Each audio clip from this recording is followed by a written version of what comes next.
சரவண ஜோதியே நமோ நம.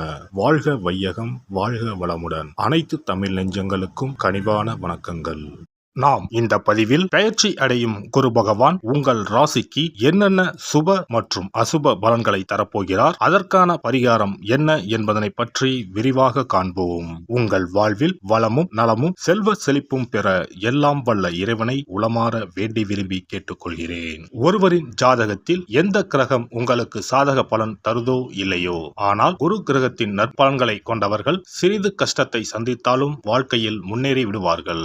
நவ கிரக குரு பகவான் மங்கள கிரகமாக விளங்கி வருகிறார். ஜோதிட சாஸ்திரத்தில் குரு பகவானுக்கு தேவர்களின் குரு என்ற அந்தஸ்தும் வழங்கப்பட்டுள்ளது. இவர் நல்ல பலன்களை அளிக்கும் கிரகமாக கருதப்படுகிறார். திருமணம், மகிழ்ச்சி, குழந்தைகள், நல்ல அதிர்ஷ்டம், அறிவு, கல்வி, பேச்சாற்றல், மரியாதை, நல்ல ஒழுக்கம் ஆகியவற்றுக்கு இவர் காரணியாக உள்ளார். ஒருவரது ஜாதகத்தில் குரு பகவான் நல்ல இடத்தில் இருந்தால் அவர் வாழ்வில் மிகுந்த மகிழ்ச்சியையும் செழிப்பையும் பெறுகிறார். அவர் வெற்றியின் உச்சம் தொடுவதை யாராலும் தடுக்க முடியாது. குருவின் அருள் பெற்ற நபர்களுக்கு அறிவாற்றல் மேம்பட்டு சமூகத்தில் நல்ல கௌரவமும் பெற்றிருப்பார்கள். 12 ஆண்டுகளுக்கு பிறகு குரு பகவான் ரிஷப ராசியில் பிரவேசிக்க உள்ளார். ஜோதிடத்தில் முக்கிய கிரக பெயர்ச்சிகளில் ஒன்றாக கருதப்படுவது குரு பெயர்ச்சி. இந்த ஆண்டு குரு பெயர்ச்சி 2024 மே 1ஆம் தேதி நடக்க உள்ளது. குருவின் அமைப்பும் குருவின் பார்வையும் எப்படிப்பட்ட பலனை அள்ளித்தரும் என்பதை தெரிந்து கொள்வோம். கால சக்கரத்தில் தனுசு, மீன ராசிகளுக்கு அதிபதியான குரு பகவான் தற்போது மேச ராசியில் சஞ்சாரம் செய்து வருகின்றார். இவர் 2024ஆம் ஆண்டு மே மாதம் 1ஆம் தேதி நண்பகல் 12:59 மேச ராசியில் உள்ள கிருத்திகை 1ஆம் பாதத்தில் இருந்து ரிஷப ராசியில் உள்ள கிருத்திகை 2ஆம் பாதத்திற்கு பெயர்ச்சியாக உள்ளார். குரு பெயர்ச்சி பெறும் ஸ்தானத்தை விட குருவின் 5, 7, 9ஆம் பார்வை பெறக்கூடிய ராசிகள் மிகவும் சிறப்பான பலன்களை பெற்றிடும் என்பது ஜோதிட விதி. 2024ஆம் ஆண்டில் நடக்கும் குரு பெயர்ச்சியின் தாக்கம் அனைத்து ராசிகளிலும் இருக்கும். எனினும் சில ராசிகளுக்கு குருவின் இந்த மாற்றம் பலவித நற்பலன்களை அளித்தரும். இவர்கள் எடுத்த காரியங்கள் அனைத்திலும் வெற்றி பெறுவார்கள். நீண்ட நாட்களாக நடக்காமல் இருந்த பல விஷயங்கள் குரு பெயர்ச்சிக்கு பிறகு வெற்றிகரமாக நடந்து முடியும். இவர்களுக்கு அதிர்ஷ்டத்தின் ஆதரவு முழுமையாக இருக்கும். இந்த குரு பெயர்ச்சியானது ஒரு சில ராசிக்காரர்களின் வாழ்வை புரட்டி போட போகிறது. துரோகத்தால் பிரிந்த கணவன் மனைவி, சகோதர சகோதரி உறவு ஒன்று சேர போகிறது. நட்பு என்னும் நஞ்சால் உங்கள் உறவை பிரித்த துரோகியை இனம் கண்டு உண்மையான உறவு யார் என்பதனை அறிந்து கொள்வீர்கள். நஷ்டம் மட்டுமே பார்த்த வியாபாரிகள் திடீர் லாபத்தை அடைய உள்ளீர்கள். திடீர் லாட்டரி அடித்தது போல லாபம் இரட்டிப்பாகும். சனி பார்வையினால் ஏற்படும் காம சிந்தனைகள் இந்த குரு பெயர்ச்சியினால் சரியாகும். தகாத பெண் உறவை தவிர்த்து ஆன்மீக பயணத்தை தொடர்வீர்கள். சதி எதுவாக இருந்தாலும் அதை முறியடிப்பது சிவனின் விதியாகும். சிவனின் துணை இருந்தால் எதிரில் யமனே வந்தாலும் சமாளித்து வெற்றி அடையலாம். இனி உங்கள் ராசிக்கான பலன்கள் என்ன என்பதனையும் அதற்கான பரிகாரம் என்ன என்பதனையும் பார்ப்போம்.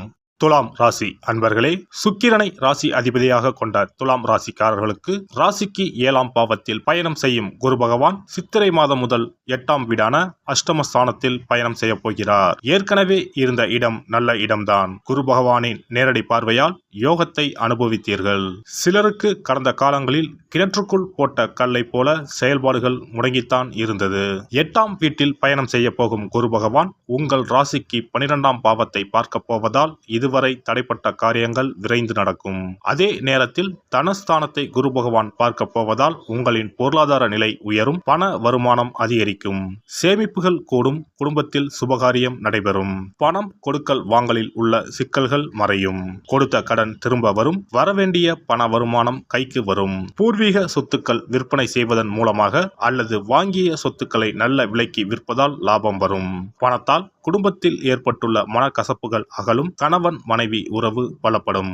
4ஆம் பாவத்தை குரு பார்ப்பதால் சிலர் அசையா சொத்துக்கள் வாங்குவார்கள். புது வீடு கட்டி குடிபோவார்கள். சிலருக்கு மனைவி வகையிலும் சொத்து வசதி வாய்ப்புகள் வந்து சேரும். கடந்த காலங்களில் கடனால் அவதிப்பட்டவர்கள் ஏதாவது சொத்தை விற்று முழு கடனையும் அடைப்பார்கள். புது முயற்சிகள் கைகூடும். தொழில் லாபம் கூடும். உத்தியோகத்தில் அலைச்சல் காரணமாக சற்று உடல்நிலை பாதிப்பை தருவார். கவனம் தேவை. பெண்களுக்கு சாதுரியமான பேச்சால் ஆதாயம் உண்டாகும். பணவரத்து கூடும். காரிய தடைகள் நீங்கும். அரசியலில் மற்றும் பொதுப்பணிகளில் ஈடுபட்டிருப்போருக்கு தன்னை முழுமையாக ஈடுபடுத்திக் கொள்ள முடியாத சூழ்நிலைகள் உண்டாகும். முடிந்தவரை மக்களுக்கு கொடுத்த வாக்குறுதிகளை காப்பாற்றுவது நல்லது. எடுக்கும் காரியங்களில் தடைகளுக்கு பின்பே வெற்றி பெற முடியும். உடன் இருப்பவர்களை அனுசரித்து செல்வது, பேச்சில் நிதானத்தை கடைபிடிப்பது நல்லது. பொருளாதார நிலை ஏற்ற இறக்கமாக இருக்கும். கலைத்துறையினர் கிடைத்த வாய்ப்புகளை நழுவ விடாமல் பாதுகாத்துக் கொள்வது உத்தமம். புதிய வாய்ப்புகள் கிடைப்பதில் சிக்கல்கள் உண்டாகும்.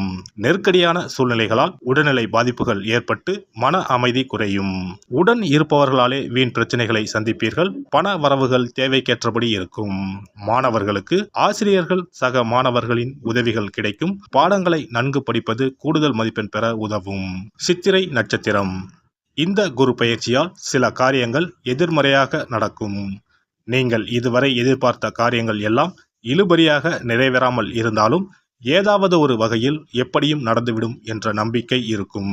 சுவாதி நட்சத்திரம். இந்த குரு பெயர்ச்சியால் பழகும் மனிதர்களின் வார்த்தைகளை நம்புவதா வேண்டாமா என்று சமயத்தில் சந்தேகம் ஏற்படலாம். வாழ்க்கையில் பிடிப்பும் ஆர்வமும் இல்லாமல் சலிப்பை உண்டாக்கினாலும் நட்சத்திர நாதன் ராகுவின் பலத்தால் பாதிப்பை உண்டாக்காமல் காப்பாற்றி வருவார். இனிப்பும் கசப்பும் மாறி மாறி பலன்கள் இருக்கும்.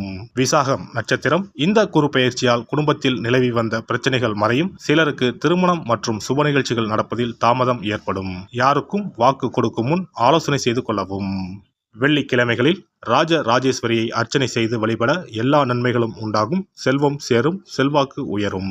குரு பெயர்ச்சி சிறப்பு பரிகாரம். ஜாதகத்தில் குரு நல்ல இடத்தில் இல்லாமல் இருந்தாலோ, கோசார ரீதியாக கொடூரமானவராக இருந்தாலோ குரு தோஷம் நீங்க பரிகாரம் செய்ய வேண்டும். தீய பலன்கள் குறையவும் நல்ல பலன்கள் அளவுக்கு அதிகமாக நடைபெறவும் குரு பகவானுக்கு செய்யும் பரிகார முறைகள் உதவும்.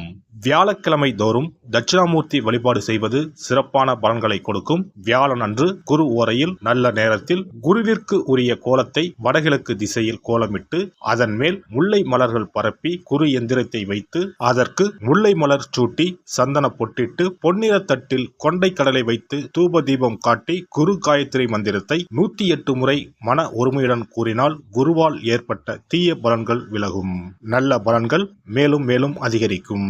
வியாழக்கிழமை அன்று வீட்டில் நெய் தீபம் ஏற்றி வழிபடுதல், குருவுக்கு உரிய வஸ்திரம் தானியம் கொண்டு வழிபடுதல் நல்லது. வியாழன் அன்று குரு பகவானுக்கு சிறப்பு அபிஷேகம் செய்து மஞ்சள் நிற ஆடை அணிவித்து புஷ்பராகம் வெண் முல்லை மலர்களால் அலங்கரித்து குருவுக்கு உரிய மூல மந்திரத்தினை ஓதி வணங்கி வர குரு கிரக தோஷம் நீங்கும். மஞ்சள் நிற ஆடையை உடுத்துவது, புஷ்பராக மணியை அணிவது, மஞ்சள் நிற ஆடை, கடலை, தானியம் ஆகியவற்றை தானம் செய்வது, வியாழக்கிழமைகளில் விரதங்களை மேற்கொள்வது ஆகியவற்றால் குருதோஷ பரிகாரங்களை செய்யலாம். உங்களால் முடிந்த அளவிற்கு ஏழை எளியோருக்கு தானம் தர்மம் செய்தால் வாழ்க்கையில் அமைதி கிடைக்கும். தினந்தோறும் அல்லது வாரத்தில் ஒரு முறையாவது பசுமாட்டிற்கு அகத்திக்கீரை, அருகம்புல், வாழைப்பழம் போன்றவற்றை உணவாக கொடுத்து வருவது ஜாதகத்தில் இருக்கின்ற குரு பகவானின் நிலையை மிக விரைவில் வலிமைப்படுத்தக்கூடிய ஒரு சிறப்பு பரிகாரமாக கூறப்படுகிறது.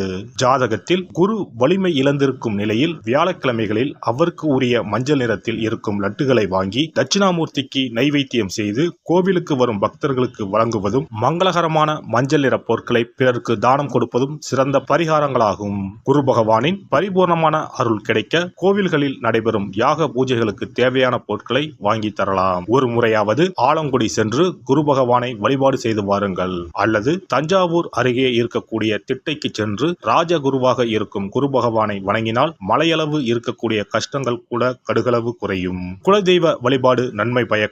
முடிந்தால் மாதம் ஒரு முறை குலதெய்வ கோவிலுக்கு சென்று வழிபட்டு வருவது நல்லது. ஒரு முறை திருச்செந்தூர் சென்று முருகப்பெருமானை வழிபட்டு வந்தால் இந்த குரு பெயர்ச்சி சிறப்பான பலன்களை தரும். உங்களின் வாழ்க்கையில் பொருள் ஈட்டும் முயற்சிகள் அனைத்தையும் வியாழக்கிழமைகளில் தொடங்குவதும் நல்ல பலனை கொடுக்கும். குறிப்பாக வியாழக்கிழமைகளில் வருகின்ற ஏகாதசி தினங்களில் நற்காரியங்களை தொடங்கினால் நன்மைகளை பெறலாம். வியாழக்கிழமைகளில் தங்கள் சக்திக்கு இயன்ற அளவில் அன்னதானம் செய்வது குரு பகவானின் நல்லருளை உங்களுக்கு பெற்றுத்தரும். அன்னதானம் செய்வதன் காரணமாக உங்கள் ஜாதகத்தில் இருக்கின்ற குரு கிரக தோஷங்கள் நீங்கி குரு கிரகத்தை பலப்படுத்தி உங்கள் வாழ்க்கையில் நீங்கள் விரும்பிய பலன்கள் தங்க தடையில்லாமல் கிடைக்கச் செய்யும். எல்லாம் வல்ல இறையருளால் நீங்களும் உங்கள் அன்பு குடும்பமும் உடல் நலம், நீலாயுள், நிறை செல்வம், உயர் புகழ், மெய்ஞானம் ஓங்கி வாழ்க வளமுடன்.